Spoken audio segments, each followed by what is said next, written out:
अभी ऑनलाइन काफ़ी ज़्यादा कोडिंग कोर्सेज आ गए हैं, काफ़ी सारी डोमेन्स हैं, काफ़ी सारे इंस्ट्रक्टर्स हैं। तो कैसे पता चले कि कौन सा कोडिंग कोर्स परचेज़ करें, कौन सा कोडिंग कोर्स जेन्युइन है, कौन सा कोडिंग कोर्स स्कैम है। कुछ कोर्सेज ऐसे भी होते हैं जो आप परचेज़ कर लेंगे और आपकी ज़्यादा हेल्प नहीं होगी, मतलब वो इन्फॉर्मेशन आपको यूट्यूब में फ्री में मिल जाएगी। कुछ कोर्सेज बताते हैं कि वो आपको कंप्लीशन सर्टिफिकेट देंगे, तो कैसे पता करें कि किस सर्टिफिकेट की वैल्यू है, किस कोर्स से जल्दी से जॉब लग जाएगी। तो ये बहुत इंपॉर्टेंट टॉपिक है। As a fresher, as a beginner आपको डिफ़िकल्टी आ सकती है इवेलुएट करने में। इस वीडियो में मैं आपको डिटेल में बताऊंगा कि कौन सा कोडिंग कोर्स आपको परचेज़ करना चाहिए, कौन सा जेन्युइन कोर्स होता है, कैसे आप चेक कर सकते हैं कि कौन सा कोर्स अच्छा होगा, किससे जल्दी से जॉब लग जाएगी, एंड कौन सा कोर्स आप इग्नोर कर सकते हैं। ये वीडियो बहुत इंपॉर्टेंट होने वाली है, तो इसे एंड तक देखना। मैं आपके साथ फैक्ट्स शेयर करूंगा एंड अपना एक्सपीरियंस भी शेयर करूंगा। अगर अभी तक आपने चैनल को सब्सक्राइब नहीं किया तो सब्सक्राइब भी कर लेना। सबसे पहले ये समझते हैं कि कोडिंग कोर्स लेना भी चाहिए या फिर ऑनलाइन हमें फ्री में इन्फॉर्मेशन मिल जाएगी। जो भी आप कोडिंग लैंग्वेज पढ़ रहे हैं, जो भी टेक स्टैक सीख रहे हैं, उसके आपको ऑनलाइन डॉक्यूमेंटेशन मिल जाएगी। हर एक चीज़ की आपको डॉक्यूमेंटेशन मिल जाती है and free of cost documentation होती है। बिगिनर से एडवांस कंसेप्ट तक आपको डॉक्यूमेंटेशन में मिल जाएंगे। कुछ कंपनीज कोर्सेज भी आपको देती हैं, जैसे अगर आप एंड्रॉयड डेवलपमेंट सीखना चाहते हैं तो गूगल ने free of cost Android development का कोर्स बनाया है। वहाँ से आप एंड्रॉयड सीख सकते हैं, आपको लेटेस्ट रिसोर्सेज मिल जाएंगे, लेटेस्ट फ्रेमवर्क मिल जाएंगे। तो ऐसा बिल्कुल भी नहीं है कि आप कोडिंग कोर्स से जो चीज़ सीख रहे हैं वो आपको ऑनलाइन कहीं पे भी नहीं मिलेगी, वो आपको ऑनलाइन डॉक्स में मिल जाएगी। तो क्या फिर हम ऑनलाइन ही पढ़ सकते हैं या कोडिंग कोर्स लेना होगा? देखो, कोडिंग कोर्स लेने का एक बेनिफिट आपको ये हो जाता है कि हर एक चीज़ आपको एक ही कोर्स में मिल जाती है। वो इंपॉर्टेंट टॉपिक्स ऐड कर देते हैं उस कोर्स में, जो कंपनीज़ में पूछे जाते हैं, जो इंटरव्यूज़ में पूछे जाते हैं, जो ट्रेंडिंग टॉपिक्स हैं, जिनकी ज़्यादा डिमांड है, तो वो एक ही कोर्स में आपको मिल जाएंगे। मैंने भी जो कोडिंग सीखी है वो कोर्सेज से ही सीखी है। ऑनलाइन डॉक्यूमेंटेशन जब आप सीनियर डेवलपर बन जाते हैं, जब आपके पास एक्सपीरियंस है, तो फिर आप ऑनलाइन डॉक्यूमेंटेशन से सीखते हैं, पढ़ते हैं, क्योंकि वो थोड़ी सी डिफ़िकल्ट लग सकती हैं आपको स्टार्टिंग में। तो मेरे ओपिनियन में कोडिंग कोर्स काफ़ी अच्छा टूल है। अगर आप कोई टेक स्टैक, कोई कोडिंग लैंग्वेज या कोई भी स्किल आप सीखना चाहते हैं जल्दी से जल्दी, तो आप कोर्स परचेज़ करके अच्छे से सीख सकते हैं। बट क्या कोडिंग कोर्स फ्री में मिल जाएंगे? मतलब हमें परचेज़ ही क्यों करने हैं, हमें पेमेंट क्यों करनी है? देखो, जो भी कोर्स बना रहा है उसका अपना भी कॉस्ट लग रहा है, वो अपना टाइम इन्वेस्ट कर रहा है, उसने टीम रखी होगी जो एडिट कर रही है उसकी वीडियोस, वो कंटेंट ला रहा है, आपको पढ़ा रहा है। तो उस कोर्स की एक कॉस्ट होती है जो क्रिएटर आपसे लेता है। उसके बाद उसे प्रॉफिट भी अर्न करना है, उसे हो सकता है और कोर्सेज में भी इन्वेस्ट करना हो, तो इसलिए आपको पे करना पड़ता है। तो पेमेंट करना एक गलत बात नहीं है मेरे ओपिनियन में, उससे आप क्रिएटर को भी सपोर्ट करते हो। बट गलत बात ये होती है कि अगर आपको क्रिएटर मिसगाइड करे या अच्छे से चीज़ें ना समझाए, जो चीज़ें आपको फ्री में यूट्यूब में मिल जाएं अगर वही कोर्स में हो, तो फिर चीज़ गलत हो जाती है। इसीलिए आपके लिए बहुत इंपॉर्टेंट है ये इवेलुएट करना कि कौन सा कोर्स अच्छा है और कौन सा कोर्स आप इग्नोर कर सकते हैं। आगे मैं आपको डिटेल में बताऊंगा, आप वीडियो एंड तक ज़रूर देखना। देखो, अभी जो मैं आपको स्टेप्स बताऊंगा उसे आप नोट कर लेना। जब भी आप कोई कोडिंग कोर्स परचेज़ कर रहे होगे तो उन पॉइंट्स को आप ज़रूर रेफ़र कर लेना। सबसे पहले आपने चेक करना है कि जो इंस्ट्रक्टर आपको पढ़ा रहे हैं उनका एक्सपीरियंस क्या है। मैं आपको अपनी एग्जांपल से बताता हूँ। मैंने काफ़ी टाइम पहले एंड्रॉयड डेवलपमेंट का कोर्स लिया था, ऑफलाइन कोर्स था, तो मैं एंड्रॉयड डेवलपमेंट सीख रहा था वहाँ पर। उस टाइम क्या हुआ था, रिसेंटली गूगल ने एंड्रॉयड स्टूडियो पे शिफ्ट किया था, तो जितनी भी एंड्रॉयड डेवलपमेंट हो रही थी वो अब एंड्रॉयड स्टूडियो में हो रही थी। पहले वो इक्लिप्स में होती थी। जो मैंने कोर्स लिया था वहाँ पर जो इंस्ट्रक्टर थे उनको इक्लिप्स ही आता था, एंड्रॉयड स्टूडियो पे उन्होंने काम नहीं किया था, तो इसलिए उन्होंने कोर्स में जो हमें चीज़ें सिखाई थी वो इक्लिप्स पे सिखाई थी। अब हुआ क्या, मैंने कोर्स लिया, मैंने पेमेंट की, बट जो मैंने टेक स्टैक सीखा, जो मैंने स्किल सीखे, वो ऑलरेडी आउटडेटेड थे। अगर मैं एंड्रॉयड का इंटरव्यू देता तो मुझे लेटेस्ट चीज़ों के बारे में नहीं पता होना था, मुझे लेटेस्ट फ्रेमवर्क्स के बारे में नहीं पता होना था। तो जब भी आप कोर्स ले रहे हैं, आपको सबसे पहले ये ध्यान रखना है कि इंस्ट्रक्टर का क्या एक्सपीरियंस है, उनकी बैकग्राउंड क्या है। जैसे आज यूट्यूब में काफ़ी सारे क्रिएटर्स हैं, काफ़ी सारे कोर्सेज सेल हो रहे हैं। कुछ क्रिएटर्स तो फ्रेशर हैं या रिसेंटली पास आउट हुए हैं, इतना ज़्यादा एक्सपीरियंस नहीं है उनको आईटी इंडस्ट्री में, तो वो ऑनलाइन कोडिंग लैंग्वेज या टेक स्टैक सीखते हैं और उसके बाद वो कोर्स बना लेते हैं। तो उन्हें ज़्यादा आइडिया नहीं होता कि इंडस्ट्री में किन चीज़ों की ज़्यादा डिमांड है, किन स्किल्स की ज़्यादा डिमांड है, एंड इंडस्ट्री में कैसे काम होता है, एंड वो आपको कैसे ट्रेन करें, कौन से सैम्पल प्रोजेक्ट्स वो आपको सिखाएं, कौन सी टेक्नोलॉजीज़ वो आपको सिखाएं।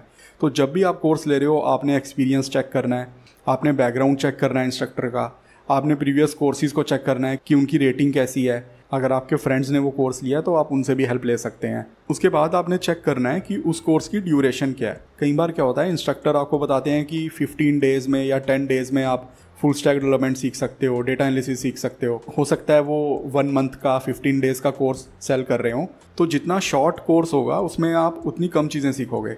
As a fresher, as a beginner, आपको कोई भी टेक स्टैक सीखना है उसमें आपको अराउंड 2 मंथ लग सकते हैं, डिपेंडिंग आपका करंट स्किल क्या है, आपका पैशन क्या है, आपके इंटरेस्ट क्या है। ऑन एन एवरेज 2 मंथ आपको लग सकते हैं सिर्फ एक टेक स्टैक सीखने में। टेक स्टैक के साथ आपको DSA भी सीखना है, गिट भी सीखना है, प्रोजेक्ट्स भी बनाने हैं, डिप्लॉयमेंट्स भी सीखना है, रिज्यूम कैसे बनाते हैं, तो काफ़ी सारी चीज़ें आपको सीखनी होंगी। तो कोर्स की ड्यूरेशन आपको चेक करनी होगी। एटलीस्ट एक डिसेंट ड्यूरेशन होनी चाहिए कोर्स की, नंबर ऑफ़ लेक्चर्स अच्छे होने चाहिए कोर्स में, सो दैट आप ज़्यादा से ज़्यादा चीज़ें सीखें। अगर आप कंफ्यूज्ड हैं कि कैसे पता करें कि ड्यूरेशन सही है या गलत है, कोर्स का जो सिलेबस है वो सही है या गलत है, मैंने प्रीवियस वीडियोज़ में बताया है कि आप कैसे free of cost latest road map check कर सकते हैं। उस वीडियो का लिंक मैं डिस्क्रिप्शन में ऐड कर दूंगा, आप ज़रूर चेक कर लेना। उसके बाद आपने चेक करना है कि वो कोर्स लाइव है या रिकॉर्डेड सेशंस हैं। देखो, अगर लाइव कोर्स है तो जो भी आपके डाउट्स होंगे वो उसी टाइम इंस्ट्रक्टर रिजॉल्व कर सकते हैं, बट अगर रिकॉर्डेड सेशंस हैं तो आपको डिफ़िकल्टी आ सकती है अपने डाउट्स को क्लियर करने में। जो कंसेप्ट आपको अच्छे से समझ में नहीं आ रहा है वो आपको ऑनलाइन खुद चेक करना होगा। तो इसलिए आपने इस चीज़ का ध्यान रखना है कि जो रिकॉर्डेड कोर्सेज हैं उनके लिए मेरे ओपिनियन में आप ज़्यादा स्पेंड ना करें, ज़्यादा प्रीमियम प्राइस पे ना करें। लाइव कोर्सेज के लिए आप प्रीमियम अमाउंट पे कर सकते हैं अगर आपको अफोर्डेबल लग रहा है, अगर आपको जेन्युइन लग रहा है, वहाँ पर आपकी चॉइस है। बट रिकॉर्डेड सेशंस के लिए अगर कोई क्रिएटर बहुत ज़्यादा अमाउंट मांग रहा है तो फिर मेरे ओपिनियन में आपको काफ़ी सारे अल्टरनेटिव्स मिल जाएंगे। जैसे यूडेमी में आपको कोर्सेज मिल जाएंगे, स्किल शेयर में मिल जाएंगे, लिंक्डइन लर्निंग में मिल जाएंगे, वहाँ पर भी आपको रिकॉर्डेड लेक्चर्स मिल जाएंगे, तो वहाँ पर भी आप एक्सप्लोर कर सकते हैं। सबसे इम्पॉर्टेंट बात है यहाँ पर रिफ़ंड पॉलिसी। कुछ क्रिएटर्स बिल्कुल भी रिफ़ंड पॉलिसी नहीं देते हैं। एक बार आपने परचेज़ कर लिया उसके बाद आप अपना अमाउंट रिफ़ंड नहीं करवा सकते हो। तो आपको चेक करना है कि रिफ़ंड पॉलिसी क्या है, रिटर्न पॉलिसी क्या है। जैसे यूडेमी में अगर आप कोई कोर्स परचेज़ करते हो तो विदिन 30 डेज़ आप कोर्स को रिटर्न कर सकते हो, आपको 100% रिफ़ंड मिल जाता है। बट लेट्स से अगर आपने मोबाइल डेवलपमेंट में कोर्स ले लिया एंड अब आपको लग रहा है कि आपको मोबाइल डेवलपमेंट नहीं सीखना था, आपको मन स्टैक सीखना था, एंड अगर रिफ़ंड पॉलिसी नहीं है तो आपके सारे पैसे जो हैं वो वेस्ट हो जाएंगे, आप इतना ज़्यादा गेन नहीं कर पाएंगे उस कोर्स से। रिफ़ंड पॉलिसी के साथ साथ आपने वैलिडिटी भी चेक करनी है कि जो भी कोर्स आप परचेज़ कर रहे हैं वो कितनी वैलिडिटी के साथ आ रहा है। जैसे यूडेमी पे आपको लाइफ टाइम वैलिडिटी मिलती है, कुछ क्रिएटर्स आपको 2 साल की वैलिडिटी देते हैं, कुछ क्रिएटर्स आपको 5 ईयर्स की वैलिडिटी देते हैं। तो आप वहाँ से चेक कर सकते हो कि जो आप पे कर रहे हो और जो वैलिडिटी है उस कोर्स की, तो क्या वो जस्टिफाई कर रही है कोर्स की प्राइस को या नहीं। अब बात करते हैं सर्टिफिकेशंस की। मैं आपको आगे डोमेन के बारे में भी बताऊंगा कि आपको कौन सा डोमेन चूज़ करना चाहिए। आप वीडियो एंड तक ज़रूर देखना, आपके सारे डाउट्स क्लियर हो जाएंगे। अभी सर्टिफिकेशन की बात करते हैं। जो कंप्लीशन सर्टिफिकेट होता है, आपने कोई कोर्स लिया, उस कोर्स को आपने कंप्लीट किया, तो कंप्लीट करने के बाद आपको एक सर्टिफिकेट मिलता है। कंप्लीशन सर्टिफिकेट की ज़्यादा वैल्यू नहीं होती मेरे ओपिनियन में। आपको ऑफिशियल सर्टिफिकेशन लेनी होगी। जैसे अगर आप सैप डेवलपर बन रहे हैं तो सैप की आपको ऑफिशियल सर्टिफिकेशन मिल जाएंगी, जिसके लिए आप पेमेंट करोगे, एक टेस्ट दोगे एंड उस सर्टिफिकेशन की एक एक्सपायरी डेट होगी, उसके बाद आप रिन्यू भी करवा सकते हो। तो सर्टिफिकेशन की वैल्यू होती है, बट कंप्लीशन सर्टिफिकेट्स की ज़्यादा वैल्यू नहीं होती। आप किसी भी डोमेन में कोर्स कर रहे हो तो उस डोमेन के रिलेटेड आप गूगल कर सकते हो ऑफिशियल सर्टिफिकेशंस। इवन आप चेक भी कर सकते हो कि उस कोर्स में क्रिएटर आपको वो सर्टिफिकेशंस दे रहा है या नहीं दे रहा है, मतलब वो इंक्लूडेड है उस कोर्स में या फिर उसके लिए आपको अलग से पेमेंट करनी होगी। जब आप कोर्स ले रहे होगे उसके बाद आप रिज्यूम भी बनाओगे, जॉब्स के लिए अप्लाई भी करोगे, तो आपको सैम्पल प्रोजेक्ट्स भी ऐड करने होंगे अपने रिज्यूम में। तो आप चेक कर सकते हो कि उस कोर्स में वो आपको सैम्पल प्रोजेक्ट बनाना सिखाएंगे या नहीं सिखाएंगे, कितने सैम्पल प्रोजेक्ट सिखाएंगे, उन सैम्पल प्रोजेक्ट्स का क्या स्कोप होगा, कितना डिटेल्ड प्रोजेक्ट आप बनाओगे, तो वो सारी चीज़ें भी आप एक्सप्लोर कर सकते हो। अब बात करते हैं कि आपको कौन सी डोमेन का कोर्स लेना चाहिए। डोमेन चूज करते टाइम आपको सबसे ज़्यादा ध्यान रखना है। कोई भी क्रिएटर होगा वो तो यही बताएगा कि उसका कोर्स बेस्ट है, उसकी डोमेन में सबसे ज़्यादा स्कोप है। अगर किसी का जावा का कोर्स है तो वो बताएगा कि जावा में ज़्यादा स्कोप है, किसी का मन का कोर्स है तो वो बताएगा कि मन में ज़्यादा स्कोप है। तो क्रिएटर तो अपने कोर्स की ही तारीफ करेंगे, अपने कोर्स की वैल्यू को इंक्रीज़ करेंगे। देखो क्रिएटर्स को भी अपना कोर्स सेल करना है, इसीलिए वो आपको बताएंगे कि कोर्स परचेज करने से आपकी काफ़ी अच्छी ग्रोथ होगी। तो डोमेन आपको चूज़ करना है। मैंने प्रीवियस वीडियोस में बताया है कि किन डोमेन्स में ज़्यादा स्कोप है, कौन सी डोमेन आप इग्नोर कर सकते हो, तो उस वीडियो का लिंक भी मैं डिस्क्रिप्शन में ऐड कर दूंगा। जनरल रूल ये है कि आपको कोर डोमेन चूज़ करनी चाहिए। जो कोडिंग में कोर डोमेन है उनका स्कोप काफ़ी अच्छा रहता है, फ्यूचर में भी अच्छा रहेगा। तो जो भी कोर डोमेन है, कोर कोडिंग लैंग्वेज है, उसका आप कोर्स ले सकते हो।